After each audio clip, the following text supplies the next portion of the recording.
Dad crushed my dreams to protect his golden child and flat out refused to cover my tuition. I'm 32, and my younger brother is 28. We were raised by our father, who is 56. From middle school on, it was clear that Dad favored my brother, and while I eventually learned to accept it, it still hurt. I was never the son he wanted. Unlike him, I didn't care for sports or typical, manly, activities. I was drawn to more traditionally feminine interests, which is why I was such a mama's boy. I loved cooking, reading, and singing. Dad tried to bond with me over football, but I wasn't good at it, so we drifted apart. My brother, however, was the epitome of what Dad desired, a rough-and-tumble kid who loved getting dirty and didn't shy away from a scrape. It was obvious that my father adored him far more than me. He never had much good to say about me, while my brother basked in Dad's praise.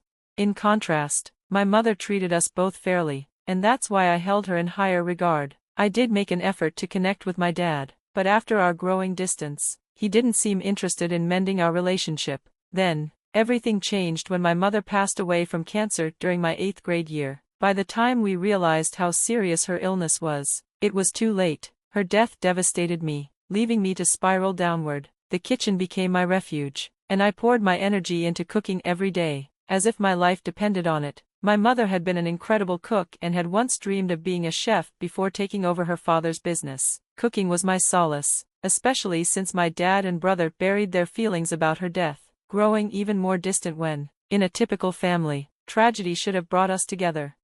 Dad's disapproval of my passion for cooking only deepened the rift between us. He often insisted I leave the kitchen to engage in more masculine activities. After a particularly heated argument, he warned that if I stepped into the kitchen again, I'd be stuck doing all the household chores. He urged me to be more like my brother and man up. It all erupted into a confrontation where I told him he never loved me, and he shockingly agreed. That marked the beginning of an emotional chasm between us, and I stopped trying to win his approval altogether.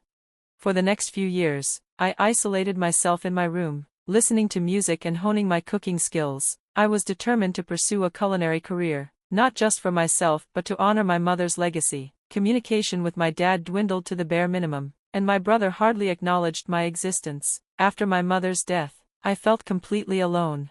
When college application season arrived, I applied to several culinary schools and traditional colleges. Unsure if my dad would support my choices, I had interned at a restaurant over the summer and secured a recommendation letter, which led to acceptance at multiple schools, including one of the best culinary institutes in France. I was ecstatic but also anxious about asking Dad for permission to attend. I had resolved to plead with him if he seemed hesitant. I couldn't give up on my dreams.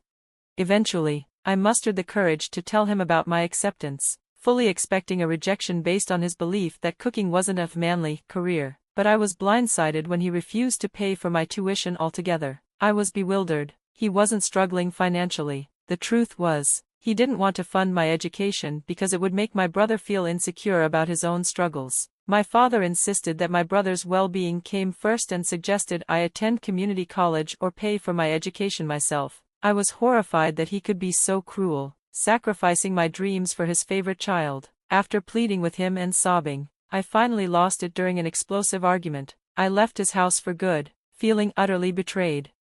I moved in with my maternal aunt, my mother's older sister. I had hesitated to leave my childhood home because it was a source of comfort, and I didn't want to change schools. As my aunt lived far from my high school, I confided in her about my father's refusal to pay for my tuition and how much I needed her support. I felt guilty asking for money since she wasn't as well off as my dad, but she assured me she would cover my expenses. She rallied her friends to help fund my culinary school dreams, and I'll always be grateful for her generosity.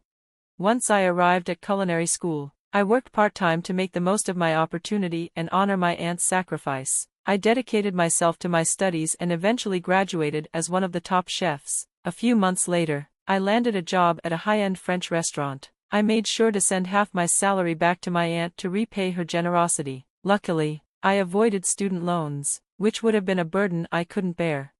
After a few years working in France, I saved enough to open my own restaurant. It was a long journey, but I finally accomplished my dream, and now I'm running my restaurant while also serving as the head chef at another establishment. A few weeks ago, I realized my dream was complete when I opened my restaurant, marking a new chapter in my life. I had been working towards this moment for so long. Two of my friends from my time in France decided to join me as co-owners of my restaurant, and I was grateful that they let me choose the name, since they were also from my home state. We were all on board with opening our restaurant in my chosen city. I decided to name it after my mother, a beautiful and unique name that would resonate in our hometown. Everything was finally falling into place. A few days ago, we held a small pre-opening party for select guests. I invited my aunt and some of her friends who had helped finance my culinary education, along with a few friends from school. Unsurprisingly, I didn't invite my father and brother due to our strained relationship. I hadn't spoken to them since I left home, and neither had they made any effort to reach out. In a way, it felt like a relief, but deep down, I knew they would eventually show up to bask in my success, and that's precisely what happened. On the day of the party, they arrived an hour early, slipping past security because of our shared last name. They claimed it was a surprise, and to be fair, I was surprised when I saw them. My dad and brother greeted me warmly, as if nothing had ever happened. I stood there in shock, frozen as they walked in. My friends, sensing my discomfort, politely acknowledged my family and left us alone. I appreciated their subtlety. Before I could gather my thoughts, they presented me with a gift, a portrait of my mother. My dad revealed that he had commissioned it, intending for me to hang it in the restaurant. He told me he always knew I had the potential to succeed. My brother chimed in, professing how proud he was of me. I couldn't believe my ears. Something felt off about their sudden warmth. I remained silent, waiting for them to get to the crux of their visit. Eventually, they got to the point. My brother had secured a job as a bartender thanks to a connection my dad had. However, his poor grades and lack of focus had left him struggling to find better opportunities, and he was now attending community college. They wanted me to make him a partner in the business so he could have a more respectable position, even though he hadn't done anything to earn it. The urge to laugh at their audacity was strong, but I managed to keep my composure and told them I'd think it over. In reality, I had no intention of considering it. I just wanted to keep them around for my own plans. As the evening progressed, our guests began to arrive. I mingled while my dad and brother boasted about me to others, displaying a level of audacity I never thought possible. When it was time for the hosts to give a toast, my friends spoke first, and I saved my turn for last. This was my moment to speak my truth.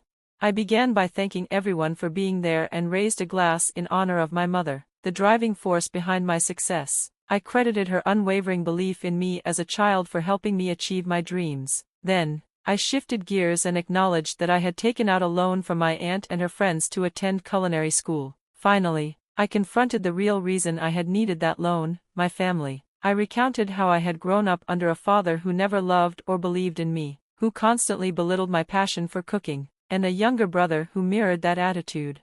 I shared how my dad had refused to pay for my education out of fear that I might eclipse his golden child, my brother, which ultimately led me to leave home. Despite the challenges, I found my strength and resilience, and in a twisted way, I had my family to thank for pushing me to succeed. As I spoke, I noticed guests casting disapproving glances at my father and brother. They looked ashamed, though I knew better than to think they felt remorse. To finish my speech, I walked over to my dad and brother, embraced them, and mirrored the facade they had shown me upon arriving. It was clear, two could play this game, and I was ready to take my victory lap. I announced to everyone that, since my family had shown up to celebrate my success, I had forgiven them for the past and was even considering giving my brother a job as the bartender at my restaurant. To the guests, this seemed like a heartfelt reconciliation, and they applauded, even offering a few wolf whistles. Only my family and I knew the truth. This was a calculated move to humiliate them, which I executed flawlessly. They had no choice but to smile and act grateful, even as I could see they were itching to storm out in anger. After the party wound down and guests started to leave, my dad and brother confronted me outside my restaurant. They were furious, and I could see tears of anger welling in my brother's eyes. They demanded to know why I had done what I did and insisted that if I never intended to make my brother a partner, I should have turned them away at the door. I couldn't help but laugh, telling them that this was my way of repaying them for everything they'd done over the years. Then, I walked away without looking back, even as I heard my brother crying, claiming it was the cruelest thing anyone had ever done to him and shouting that I would regret this. But I didn't care. I was already in my car, driving away. That was a couple of days ago, and I haven't heard from them since. My aunt thinks I went too far and should have just kicked them out from the start, but I disagree. This was well-deserved payback for the years of humiliation they had put me through. Update 1. I've decided not to reach out to my family, despite my aunt suggesting that I should apologize. I don't feel guilty about what I did, so I won't pretend otherwise. They could have taken the chance to apologize when they visited, but they didn't. I explained this to my aunt, and while she still believes I was too harsh, she hasn't pressed the issue. I suppose this is just one of those things we'll have to agree to disagree on. In other news, my brother has been going behind my back to talk poorly about me to our old friends from school. It's unfortunate that we attended the same high school, as now random acquaintances are texting me to confirm the rumors that I had humiliated and kicked my dad and brother out of the restaurant, serving them 3-day-old food. He exaggerated the situation to paint himself as the victim, which is predictable. Usually, I wouldn't care about petty rumors, but I don't want potential customers taking them seriously. So, I texted my brother, warning him that if he didn't stop spreading lies about me, I would make sure he lost his current job. I hope that does the trick because I'm too busy with work to deal with his drama right now. Update 2, LOL. My brother responded by saying he would only stop if I made him a partner. I don't understand how delusional he is. If he wants to be a partner, why would he talk badly about the restaurant? I suspect my dad is trying to manipulate the situation to ensure his precious son lands a high-profile job without any real effort. But that's not going to work with me. I've warned him that if he doesn't stop, he'll be hearing from my lawyers. He's in no position to negotiate, and the only reason I haven't acted yet is that I don't want to get embroiled in unnecessary drama. However, I'll definitely take action if he tries anything. He should consider this his final warning for his own sake. Update 3. It's been about a month since my last update, and I've been too busy to fill you in on what's happened since then. My brother did stop trash-talking me, but they were still desperate to ride on my coattails. A few weeks ago, my dad decided to visit, bringing my brother along to intimidate me. They showed up at my house, threatening to sue me for using my mother's name for the restaurant, claiming they had already consulted a lawyer. They insisted I make my brother a partner immediately if I wanted to avoid trouble. I called their bluff instantly. No lawyer would take such a ridiculous case. They seemed to forget one crucial fact: she was my mother too, not just my dad's wife. As far as I was concerned, no law prohibited me from using her name. I was done with their nonsense and told them that if they didn't leave me alone, I'd be forced to call the cops. My brother lost it at that point, trying to grab me, but thankfully, my dad held him back. I think the constant humiliation had finally pushed him over the edge. I told my dad to get out, but he insisted on speaking to me privately after sending my brother to cool off in the car. He attempted to manipulate me, saying my mother would be upset with me for treating them this way and urging me to bury the hatchet. At that point, I snapped, telling him to leave me alone. He couldn't use my mother as leverage. It was just low. We had passed the point of reconciliation long ago. Neither of them had ever apologized to me, so I didn't understand why they expected forgiveness without asking for it. As for how my mother would feel, I was confident she would be equally disappointed by my dad's refusal to support my education and all the times he made me feel inadequate. He was the last person who should lecture me on what my mother would think. I know she would be proud of me, regardless of what he said. At least my restaurant is thriving, and hopefully, we'll expand soon.